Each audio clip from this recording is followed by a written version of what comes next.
Hello, in this video I will give you 7 tips to learn Spanish fast. I'm sure that all the tips I'm going to give you will help you learn Spanish because I have used them in school or to learn a new language. I'm Haiti with Real World Spanish Lessons and I want to help you become fluent in real world Spanish. So if that's something you're looking to do, make sure you subscribe and hit the notifications bell on. Comencemos. Let's get started. Tip number 1, follow trends in Spanish. Follow trends in your native language, and after you're done, take the time to follow them also in Spanish. This is a great way to remain informed about what's going on in the world, but also knowing what's going on or trends that are going on in Spanish will help you meet new people, start conversations with new people, and eventually make new friends. Learning details about trends that were going on when I was learning English helped me fit in more with the kids, and it made me feel good because I knew what was going on in the world and I was able to find other people that were interested in the same subject. So I had something in common with those people who eventually became my friends. Tip number 2, commit to learning at least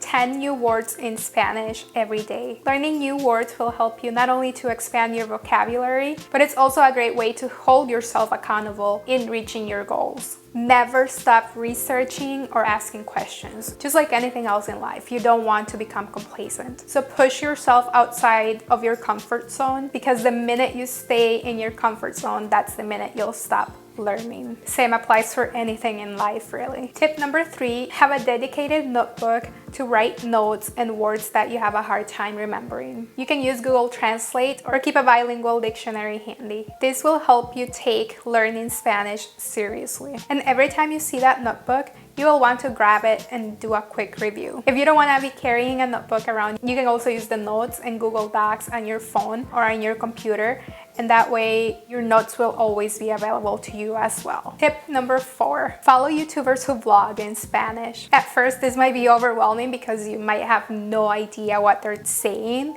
or they might be speaking too fast for you to understand. But stick to a channel or two and watch them 2 to 3 times a week or whenever you get a chance, because the more you watch, the more familiar you will become with this person and their channel and their content, and the more familiar you will become with the language. If you don't like vlog style videos, then maybe check out videos in Spanish or TV shows or series in Spanish. If this video is helping, leave me a comment below saying this helps. Tip number 5, read children's books. Children's books are easy to read and comprehend. Also, many of these books have pictures to help the child understand the content of the book, and they will help you to understand, because again, you are just now learning, so your brain is going to work like a child's brain because you don't know any of these new words. There are many bilingual books in Spanish and English and other languages too. The best about children's books is that they're easy to understand and comprehend because they're only a few sentences long. So one page might only have 1 or 2 sentences, and then they'll have a big picture basically telling you in the picture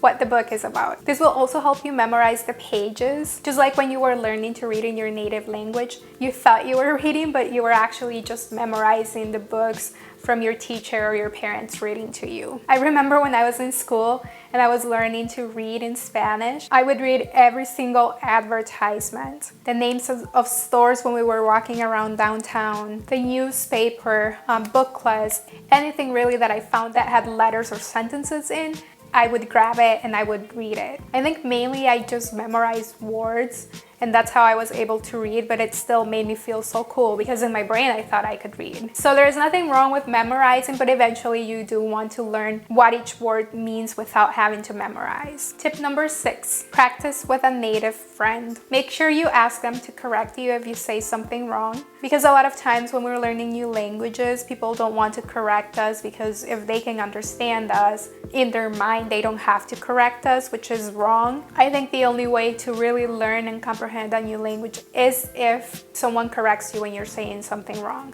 So ask your friends when you're speaking to them in Spanish to correct you if you say something wrong or something that doesn't make sense to them. If you have Spanish speaking friends, you could also ask them to introduce you to maybe their family or to other friends, or maybe people that have the same interests as you. You can also text or DM people that you know If you don't feel comfortable yet talking to them in Spanish, typing the words when you're texting people might be easier at the beginning because you'll have time to do research, or if you don't know a word in Spanish, you can look it up. So when you're texting someone and they text you back in Spanish, you can actually take the time to analyze and understand what their text message is about.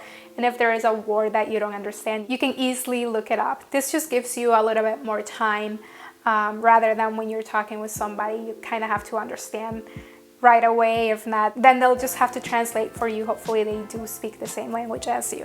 Tip number 7, keep a journal. A journal is a great way to write out your feelings and also keep track of your goals. Most of us have been forced to write in journals for years when we were in school, and it's honestly not that difficult once you think about what you want to write. When I was younger, learning English, I kept a journal in English, but sometimes there were words that I didn't know, or words that I couldn't translate into English, just because Spanish has a few words that you can't really translate into English. So what I did is I just wrote those words in Spanish. The journal was for myself, so I was going to be the only one reading it. Since I was going to be the only one reading it, I didn't have to worry about anyone understanding my writing. And keeping a journal is also another way to help you hold yourself accountable in reaching your goals. Not to mention that keeping a journal, it's great for self-growth because you have to write out your feelings and also your goals. If this video helps, don't forget to subscribe and hit the notifications bell on. Thanks for watching and stay tuned for more.